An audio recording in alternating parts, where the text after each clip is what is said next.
kasi katrabaho ko, nilirespeto ko. So yun, so talagang hindi ko alam kung anong gagawin talaga noong una. So ang naisip namin gawin was go to Senator Bong Revilla. At si Senator Bong naman yung nagsabi na if we want to go to the NBI, we can go to the NBI. Pero dahil nga, syempre, ako bilang magulang, gusto ko protektahan muna sana yung anak ko. Ayoko sana may makaalam. So we went through the channel. We went to Miss Annette Gozon. We were trying to fix it internally. Pero I didn't know how to do it internally pero magsasapa pa rin kami ng kaso. Di po ba? Mr. Chair, Yun nga po. if I may interrupt. Sige po, Nalaman ng media yung nangyari. Po? Paano nalaman ng media? Ay, hindi ko po alam siya. Sino nagkalat? Hindi ko po alam. Hindi ko po talaga alam. So when did Bigla na lang po pumuntok eh. first knew about it, na kumalat na sa media? Saan mo nabalitaan? Sa social media? Sa radyo ba? Sana kumalat na po. Yeah. Sa social media po. Unang lumabas kay OG Diaz. Sige, continue. Yan po. I'll continue. I didn't know how to do it na ayusin namin internally pero still magsasampa pa rin ako ng kaso kasi I knew na once na mag-file kami ng kaso, talagang puputok na sa media. Hindi maiwasan hindi puputok sa media, di ba? Teka, paano nalaman ni OG Diaz? Ay, hindi ko po alam. Did you talk to him? No po. You haven't talked to him kasi I talked to him since sa social media mukhang detalyado yung mga... Ay, pero hindi po sa amin galing talaga eh. But there were... nakausap niya yung anak mo? We have other witnesses. Kasi I don't know kung paano nag-leak talaga. Ayan po. And then, so it took 10 days bago namin na-file kasi nga po, nagkita kami ni Annette Gozon at hinarap niya sa akin yung dalawa dun sa bahay ni Miss Annette Gozon. And nag-apologize sila sa akin. They apologize for what? Saktong pagkasabi nila, sorry talaga. Umiiyak sila. Assuming ito po, Sen, talaga. Apologize. Let's just go straight to the point. Talaga, sinasabi ko po ito. What did they apologize for? Did they do something? They were crying and they apologized. Ang sabi nila, sorry talaga. Sorry ninyo, ganun. Kasi akala namin okay lang. What do you mean? Yeah, they were sorry for what? What did they do? For what they did. What did they do? Did they admit it to you that they did something untoward? When they said sorry, syempre naiintindihan ko yung kwento ng anak ko. Yun na yun. Yun na yun, di ba? Alright. And then they said, akala daw nila okay lang. But clearly, akala nila consensual. Yes, yan. But clearly, kung okay lang, di wala kami rito sana ngayon. Diba? At saka hindi sana nag-iiyak yung anak ko. Yun po. Sige. And Miss Annette Gozon was our witness during that meeting. Yun po.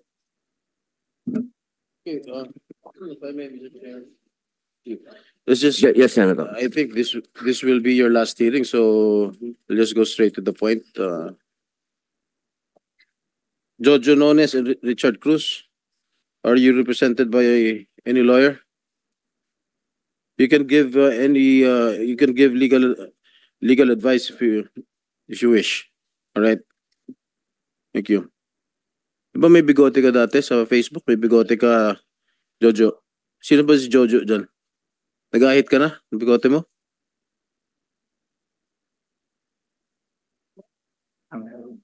Hello? Your Honor, ano po, minsan may ahit, minsan po may shadow beard. Right. Mr. Chair, I would like to request the COMSEC to administer the oath. Okay, COMSEC, mag-administer tayo ng ano. Okay, pwede po kayong tumayo. Sir Richard and Sir Jojo, tatayo lang po. Yeah, can you kindly raise your right hands? Do you swear to tell the truth and nothing but the truth in this committee hearing? Yes, Your Honor. The answer is in the affirmative, Mr. Chair. Thank you. Maraming salamat po. Senator, nakapag-administer na po sila po. Maraming salamat, Mr. Chair. Okay. Ano trabaho nyo ngayon? Ngayon po wala po dahil naka-preventive suspension po kami, Your Honor. Okay, bukod sa GMA7, meron pa ba kayong ibang pinagtatrabuhan? Sa ngayon po wala. Before, no, hindi pa kayo ni-issue ng preventive suspension. GMA lang. Nung- GMA lang po. Okay. Sinasabi ng GMA, independent contractors kayo. Pero, Correct. Hindi kayo sinusweldoan ng monthly. hindi po. Ano? Hanggang may kontrata. Hanggat may kontrata, may sweldo. Ibig sabihin per project. Yes. So pag meron kayong isang teleserye na 6 na buwan tatagal, 6 na buwan lang sweldo niya. Am I correct? Bag sa director po. As a Bag director. Ganun. director ka ba ano? Sino bang director? Sa ngayon po nagdidirect po ako. Ikaw. Opo. Ikaw, Your Honor. Richard. Consultant, scriptwriter, creative consultant. Scriptwriter ka. Hmm. Ikaw, Jojo, ang director. Opo. So ano yung mga dinidirect mo ng mga projects sa GMA? Meron po akong bago po ang lahat nangyari to. Meron po ako bagong director lang po ako na pinag-direct ng network. Dati po consultant din po ako, drama consultant. Tapos nalipat po ako sa posisyon na director. So, So- nagdidirect po ako ng teleserye na panghapon. Gaano na kayo katagal nagtatrabaho sa GMA? Ako po, 24 years po. Doon sa 24 years na yun, hindi kayo nagtrabaho sa halimbawa sa ABS-CBN, sa TV5. Nag-ABS-CBN po ako from 1996 to 2000. Then 2000 to 2024 po sa GMA. Nag-stick ka na sa GMA? Yes po. What about you, Direk? Nakapag-work din po ako sa ABS mga early 2000s. Tapos Hmm. nag-ABC5 po ako, tapos TV5, tapos nakapag-MZ din po. Okay, during the night of the alleged incident, ano ginagawa niyo sa event ng GMA? Nag-attend po kami ng GMA gala, Your Honor. That was GMA sponsored. Yes po, Your Honor. Kayo ba ay naimbitahan dito? Yes po, Your Honor. Meron po kaming formal invitation. Anong oras natapos yung event? Around midnight po, Your Honor. Ha? Around or close to midnight po, Your Honor. Close to midnight. Opo. Nung mga nakalipas na event ng GMA, kayo rin ba ay naimbitahan? Yes po, Your Honor. Nag-book din ba kayo ng hotel room? Hindi po, Your Honor. Bakit? Usually po pag GMA gala, Your Honor, fully booked po yung mga hotels doon sa area. Mahirap Kaya po nung gabing yon, saan kayo saan ba ginawa yung gala? sa Pati Marriott pronounce it, Hotel Gala, po. gala. Oh. Sa Marriott Hotel po, Marriott. Your Where Honor. were you billeted?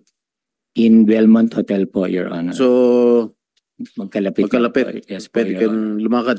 Opo, Your Honor. So, nag-book kayo ng hotel dun sa, ano yan? Sa Belmont po, Belmont. Your Honor. Opo. Yung, saan yung event? Sa Marriott po, Your Marriott. Honor. Sino nagbayad dun sa Belmont? Ako po. Hindi Kasi- sponsored ng GMA. Hindi po. Di ba lahat ng mga artista, lahat ng mga konektado sa GMA, Ay. di ba, ni-sponsoran ng Hindi po, automatic hindi na po. yun na sagot ng GMA 7. Opo. So kayo, Lahat po ng consultants, yung mga creative, nag-book kami sa Belmont. okay, diretsuin ko na kayo ha. But before I ask you direct questions, bakit hindi kayo sumipot last hearing? Meron po kaming prepared statement. Pwede po ba namin basahin? Meron po kaming prepared na statement regarding that. Pwede po namin basahin, Your Honor. Sige. I forgot to give you a chance to give your opinion. Thank you, Your Sige, Honor. go ahead. Thank you. po. Mm-mm. To the Honorable Chairman of the Senate Committee on Public Information and Mass Media, Honorable Senator Robin Padilla, to all the senators present today, especially Senator Jinggoy Ejercito Estrada, President Pro Tempore. To To all the resource persons and friends from the press, magandang tanghali po sa inyong lahat. Bago po ang lahat, ay nais po naming humingi ng paumanhin sa hindi namin pagdalo sa nakaraang pagdinig. Inaamin po namin na natakot po kami na masubject sa media circus at premature trial. Gayun din po, natakot din po kami na baka malabag po namin ang confidentiality ng investigasyon na isinasagawa ng NBI nang nagsimula na ang mga panahong yon at nagpapatuloy pa rin sa ngayon. Nasabihan po kasi kami na bawal po na ilabas ang lahat ng mga counter allegations at ebidensya namin sa publiko dahil ayon sa NBI kahit ang aligasyon ng di umano'y biktima ay hindi pa rin nila maaring ilabas dahil subject pa ito sa validation ng kanilang ahensya. Lahat pa raw po ng hawak ng NBI hindi pa ebidensya hanggat hindi pa naipapasa sa piskalya. Subalit matapos po naming mapanood ang nakaraang pagdinig ay nakita po namin na hindi mangyayari ang aming kinakatakutan dahil sinabi at siniguro naman po ng kagalang-galang nating Chairman Senator Robin Padilla na hindi magiging korte ang Senado. Kaya humihingi rin po kami ng patawad sa kagalang-galang natin na Senador Jinggoy Estrada kung naunahan po kami ng takot, kaba at pangamba. Opo, kami po ang independent contractors ng GMA Network na tinutukoy sa mga online post na kumalat noong mga nakaraang araw. Subalit, hindi po kami gumawa ng kahit anong sexual harassment or abuse laban kay Sandro Mulak. Sa pagkakataong ito, sa harap ng iyong lahat, mariing tinatanggi po namin ang lahat ng mapanirang akusasyon na ito laban sa amin. Kami po ay hindi executives ng GMA Network tulad ng mga lumalabas. Daliwas sa sinasabi sa online, wala po kaming kapangyarihan or impluensya sa network, lalong-lalo na sa mga artista nito. Sinabi naman po ng GMA na hindi kami regular employee ng network. Alam po namin na konting pagkakamali lamang na nagawa namin sa production ay maaring ma-terminate ang aming kontrata at mawalan kami ng trabaho. Subalit, tumagal kami sa telebisyon ng more or less 30 years. At bago ang pangyayaring ito, ay malawak ang naging kontribusyon namin sa industriya sa telebisyon sa pamamagitan na naiambag namin mga award-winning at top-rating television shows and teleseries.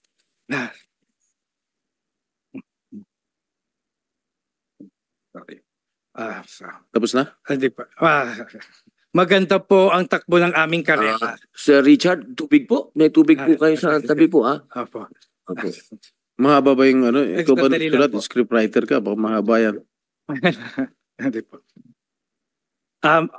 Maganda po ang takbo ng aming karera. Maitatanong niyo po kami sa aming mga nakatrabaho at masasabi naman po namin na iginagalang kami at naging malinis po ang reputasyon namin sa aming mga naging employer at nakatrabaho sa loob ng 30 taon. Sa tinagal-dagal namin sa industriya, wala po kahit na isang reklamo, sexual man or anuman, ang nag-file sa amin.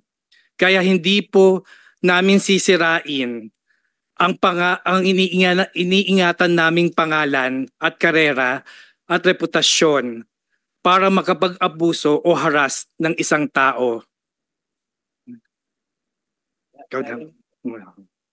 Lalo na po na alam namin na anak ng sikat na artista at maimpluwensyang pamilya. Ano ba naman po ang laban naming mga ordinaryong manggagawa lamang laban sa kanila?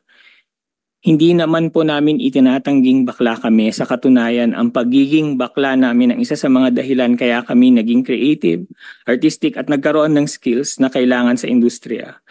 Buong buhay namin, ginamit namin ang pagiging bakla namin sa maayos na paraan para maitaguyod ang aming mga pamilya. Kaya napakasakit sa amin at sa aming pamilya na mabasa ang aming mga pangalan online na may caption na bakla at kung ano-anong masasakit at mapanirang puri na bansag at descriptions. Bakla po kami, oo, pero hindi kami mga abuser.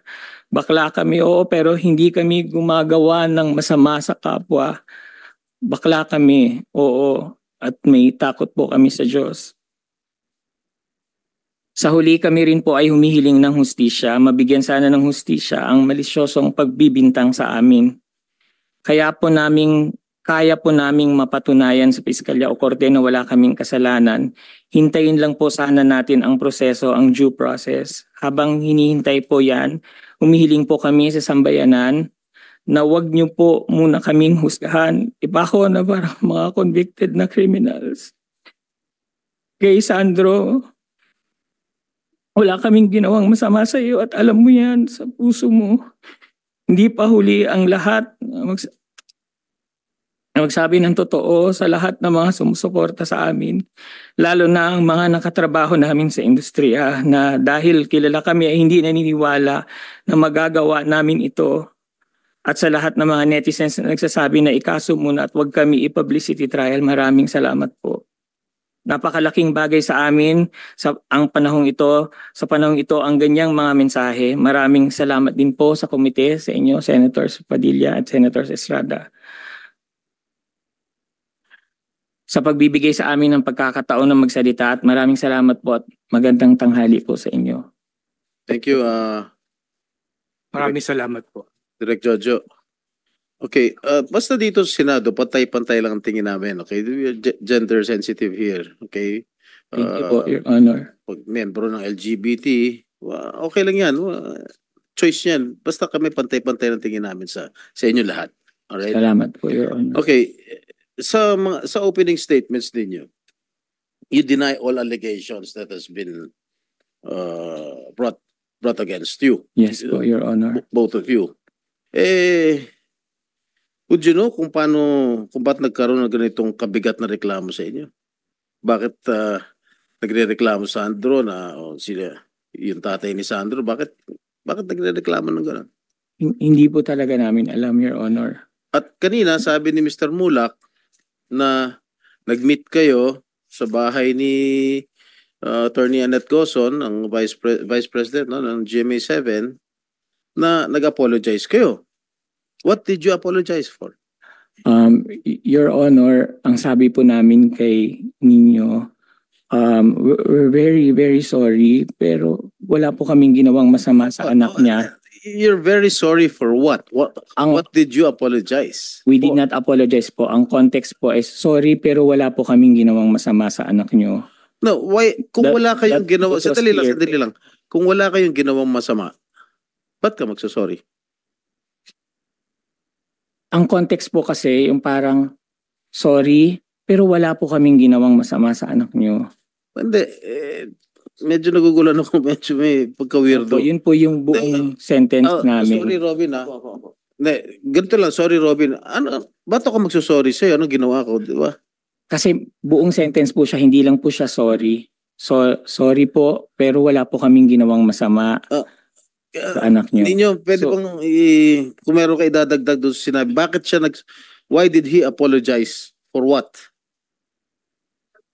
No. Senator Jinggoy, ito po sinasabi ko ay talagang umiiyak sila nung nag-sorry sila. They were crying, both of them. And they even offered to donate a certain amount to a charitable institution of my choice. Para lang masettle yung Is it true? Ang sagot ko po sa kanila, ako, tao lang ako. Diyos nga marunong magpatawad. Kaya ko kayong patawarin. Pero kailangan pagbayaran niyo yung ginawa niyo. Is it true that you were offering something sa charitable institution? Is it true? No po, Your Honor, kasi that would be very insulting po. Huh? No po, Your Honor. Oh, they are denying it, Mr. Mulak. Senator Jinggoy, Ms. Annette Gozon was present during the incident. Okay. I had an investigation of my own. I will ask both of you. Okay. The gala was held at Marriott Hotel. Correct. Yes, Your Honor. Both of you, Jojo Nones and Richard Dode,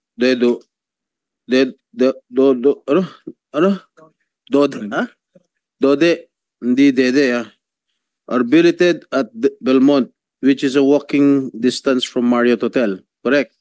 Yes po, Your Honor. Jojo texted Sandro if he can come over to the room. I did not text that po, Your Honor.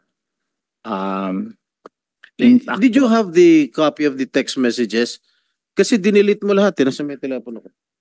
Dinilit mo lahat yung mga messages eh. You have a copy of the text messages?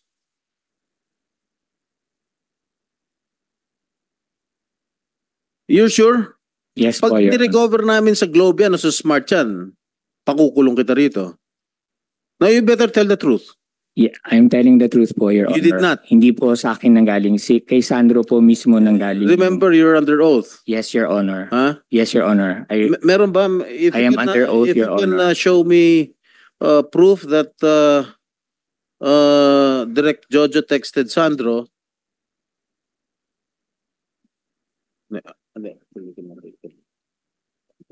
All right. And then, Your Honor, yes. siya po yung mismo nagsabi na andyan pa ba kayo, sir? Wait lang. Yeah. We'll go to that. Yes, Your Honor. Okay. Allegedly, you texted Sandro if you can come over to the room, which you deny. Yeah, maganda Yes, si Your Atty. Honor. Kapunan, magaling na abogada yan. Huh? Yeah, but apparently, Sandro asked if who was with you. Nag-text back si Sandro. At ang reply mo, just me. Okay? Sandro never replied. Okay? Wait lang. Sandro never replied, ha? Ako, base sa investigasyon ko lang to. Kaya syempre, natakot. Sinabi, just me. Di ba? After a while, you texted again and told Sandro, the context of your text was joke. At sinabi mo, you were in the company of some of the creatives. Yes or no?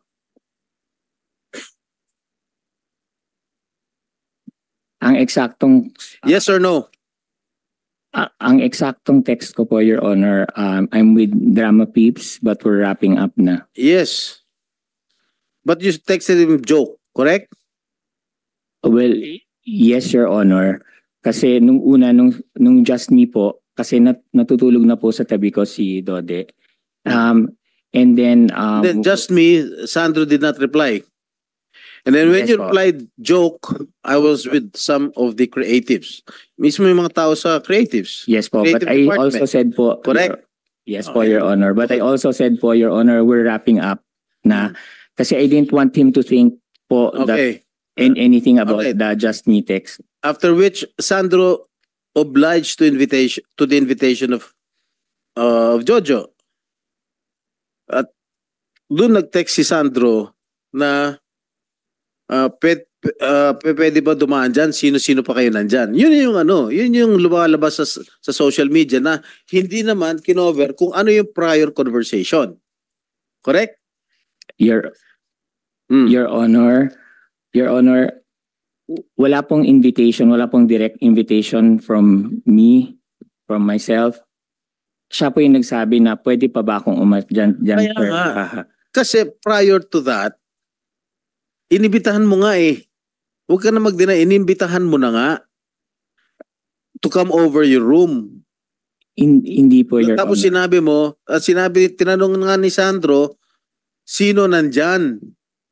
At sinabi mo, me only, ako lang. Tapos biglang sinabi, hindi na nag-reply, sinabi mo, joke. I am with some creatives.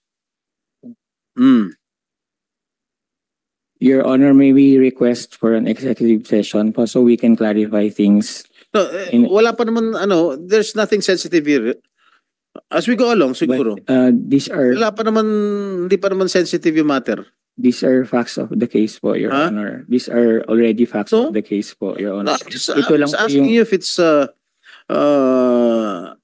true or false. Wala Opo. pa naman tayo sa There was no Hindi pa direct naman sensitive invitation. yung There was no direct invitation from me, Your Honor. Okay. I was just being polite and kind because he is my friend. But there was no direct invitation po. In fact po, bago po siya na sinabi na aakyat siya, I said we're wrapping up. Totoo ba? Do you have a copy of the text messages of Mr. Nones?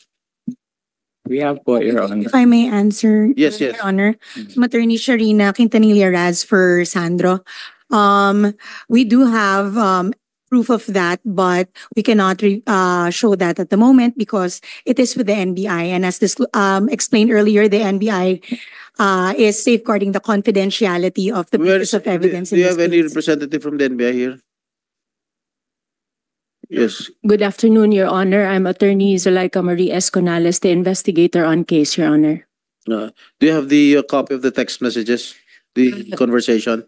The complainant already submitted pieces of evidence to support his complaint, Your So- Honor. You cannot share it with the committee? With all due respect, Your Honor, for purposes of confidentiality, because of pending investigation, we are All right. keeping the same, Okay. Your Honor. Of course. I Thank will you, Your respect that. Okay, at that time, nung umakyat na rin si Sandro, kasi when you invited him, Sandro was in his room together with his girlfriend. And apparently, Sandro informed his girlfriend that he was going to the room of Jojo and company. Upon entering the room, Sandro was surprised since it was only Jojo and Richard who were there in the room. Correct? Correct. Your Honor, hindi ko po alam kung na-surprise si Sandro din. Yeah, No, hindi po umakyat si Sandro sa kwarto We were- ninyo. He was surprised upon seeing only both of you. Well, he wasn't surprised po, Your Honor. Wala po kami Kasi ang sinabi mo dun sa text messages, I am with people from the creatives group.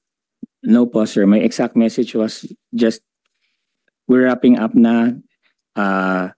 GMA Drama Peeps referring to me and Dode, but we're wrapping up na. Okay, So, that's your word. yes. Malalaman naman natin sa investigation sa NBI yan. Did you offer Sandro a glass of wine? No, Your Honor. When he arrived, he asked if we could drink the wine that was there on the ledge. Did you give a 500 peso bill which was wrapped like a straw? No, Your Honor. Hmm? No, Your Honor. And apparently you poured a powder substance, No, Your powdery Honor. substance. No, Your Honor. Your Honor, these are already very details that need to be discussed in an Your Honor, executive if I may, session. Your Honor. I think, Your Honor, these matters are part of the allegations of the complainant, Your Honor, which are now under validation of the NBI, Your Honor. In fact, Your Honor, we were also advised by the NBI with regard to that the own allegations of Mr. Sandro Mulak, Your Honor, Mr. Chair, are still under validation, even this allegation of the 500 peso bill and the alleged substance, Your Honor. So I don't know if the NBI would allow us to answer that questions, considering that the NBI also asked us not to disclose anything, even our counter allegations with respect to these matters, Your Honor. You were requesting for an executive session. Am I correct? Yes, Your Honor. Okay, Mr. Chair, I move that we hold this in an executive session right now.